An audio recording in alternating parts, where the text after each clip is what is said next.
नमस्कार, आप देख रहे हैं कुबेर संदेश और मैं आपके साथ तरलीन सालूजा। आइए आज हम बात करते हैं नीमच की। नीमच नगर पालिका के पूर्व ओएस एवं नगर पालिका अध्यक्ष के निजी सलाहकार राजेंद्र जैन के खिलाफ हुआ प्रकरण दर्ज।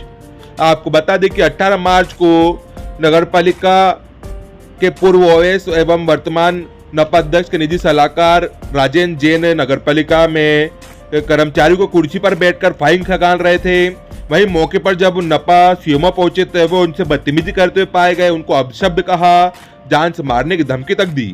वहीं इसके बाद में उन्होंने नगर पालिका अध्यक्ष से चर्चा करी, परंतु उनके द्वारा कोई जवाब नहीं दिया गया, ऐसी बात सीएमओ ने कही।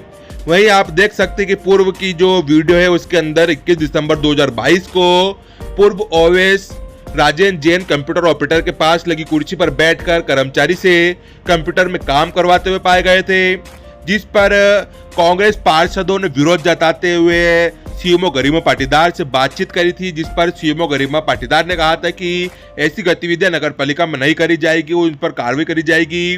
वहीं उसके बाद दोबारा वह 18 मार्च को पूर्व ओएस एवं वर्तमान नगर पालिका अध्यक्ष के निजी सलाहकार राजेंद्र जैन नगर पालिका के कर्मचारियों की कुर्सी पर बैठकर फाइलें खंगालते हुए पाए गए, जिस पर सीएमओ ने बातचीत करी थी तो उन्होंने अपशब्द कहा, जिसके बाद में आज उनके ऊपर प्रकरण दर्ज हो चुका है। धारा 132, 296, 151 2 के तहत प्रकरण दर्ज हुआ है, जिसके अंदर शासकीय कार्य में बाधा, गाली गलौज, जान से मारने की धमकी सहित कई धाराओं में उनके ऊपर प्रकरण दर्ज हो चुका है। आपको देखे पूरी खास खबर। सर देखा जाए तो अभी विगत दिनों में जो पूर्व ओएस राजेंद्र सिंह द्वारा एक मामला आया था कि वो कर्मचारी कुर्सी पर बैठकर फाइलें चेक कर रहे थे, उसके बाद आपने थाने पे उनके खिलाफ आवेदन दिया था। किस प्रकार से पूरा मामला था, अभी क्या कुछ उसके अंदर अपडेट आया है? जैसा कि पूर्व में भी मैंने अपने बयान में कहा था कि वो स्वयं आए, कर्मचारी को कुर्सी से हटाया, फिर उसके बाद में उन्होंने उससे फाइल मांगी। कर्मचारी ने कहा कि फाइल कौन सी आपको फाइल चाहिए, किस प्रकार की फाइल चाहिए, तो बोले नहीं मैं तो खुद दूंगा, मेरे को चाबी दे। और फिर चाबी कर्मचारी ने दी, वहाँ चाबी टेबल पे रखी हुई थी, उन्होंने चाबी ली, अलमारी खोली, खुद ने फाइलें निकाली और इस प्रक्रिया में कम से कम उन्हें 1.5 से 2 घंटे लगा। करीबन जो 18 तारीख थी, शायद 18 मार्च, तो उस तारीख को मतलब दोपहर में शायद 1 बजे के आसपास वो आए थे और करीबन 2 घंटे तक बैठे रहे, क्योंकि मैं वहां पर 2:10 के आसपास गया था। इस बीच में जो आम जनता आई थी राजस्व संबंधी कामों के लिए, वो खड़ी रही वहां पर। मैं चूंकि वहाँ सीएम हेल्पलाइन के काम करवा रहा था, निराकरण के, इसमें सीएम हेल्पलाइन शाखा में बैठा हुआ था, तब मुझे कोई जो भी व्यक्ति आया था अपने निजी कार्य से, करीबन 1 घंटे से खड़ा हुआ था वहां पर। उसने आकर कहा कि सब कोई दूसरा व्यक्ति बैठा हुआ है, वो फाइलें चेक कर रहा है, हम काम की बोल रहे हैं, तो कर्मचारी खड़े हुए हमारी बात सुन नहीं रहे हैं और हम परेशान हो रहे हैं। तब उस स्थिति में मैं आया और जब मैंने उनसे कहा था कि आप कैसे बैठे हैं, तो उन्होंने मुझसे अनाप शनाप शब्दों में बात की, मुझसे उल्टे प्रश्न किए और यहाँ तक कि मुझ पर मारने के लिए लपके भी, ये स्थिति आई थी। तब कर्मचारियों ने उन्हें वहां से हटाया। जाते जाते वो मुझे धोस भी देकर के गए थे कि अब मैं तुझे देख लूंगा, यूं करके। अब चूंकि वो पूर्व में यहाँ इसी निकाय में ओएस रह चुके हैं, तो उन्हें अपनी नगर पालिका की मर्यादाओं से भली भांति परिचित है। ऐसा भी नहीं कोई अनजान व्यक्ति है जिसे कि यहाँ के नगर पालिका की कार्य प्रणाली से अवगत नहीं है।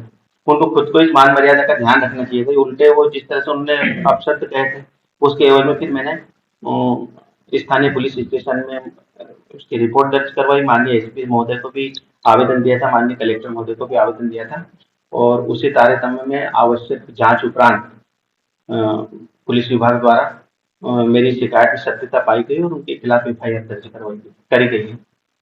सर देखा गया था कि जो मामले हुआ उस टाइम पे जो नपा अध्यक्ष उनको बयान देता कि हमारे निजी सलाहकार है वो, और नपा अध्यक्ष का एक अहम रोल होना चाहिए कि आप उनका ही एक होता है, उनने क्या कुछ इसके ऊपर एक्शन लिया?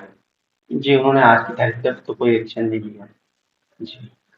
तो सर अभी पूर्व में भी देखा गया था, एक बार पहले भी ऐसे मामला आया था जिसमें वो कंप्यूटर शाखा में बैठे हुए थे, वहां पर भी फाइल वगैरह कुछ चला रहे थे, कंप्यूटर देख रहे थे। उस टाइम उन्होंने कहा मैं आम नागरिक को देख सकता हूँ, और ऐसे एक और मामला भी आया तो उन्होंने फाइल देखी। तो सर ऐसे यदि कोई आगे भी पाया जाए तो उसके खिलाफ भी एक्शन लेंगे आप लोग? बिल्कुल बिल्कुल साहब, बिल्कुल लेंगे। इस प्रकार की गतिविधि थोड़ी होने देंगे और इसीलिए मेरे उनसे कोई व्यक्तिगत दुश्मनी नहीं है, कोई द्वेषता नहीं है, लेकिन इस प्रकार से वही अगर नगर पालिका की मान मर्यादा को भंग करेंगे तो आम जनता कोई भी आएगी और कोई भी इस प्रकार से फाइलें देख लग जाएंगे, फाइलें ले जाएंगे, फाइलों के कागज निकाल करके ले जाएंगे, फाइलें फाड़ देंगे।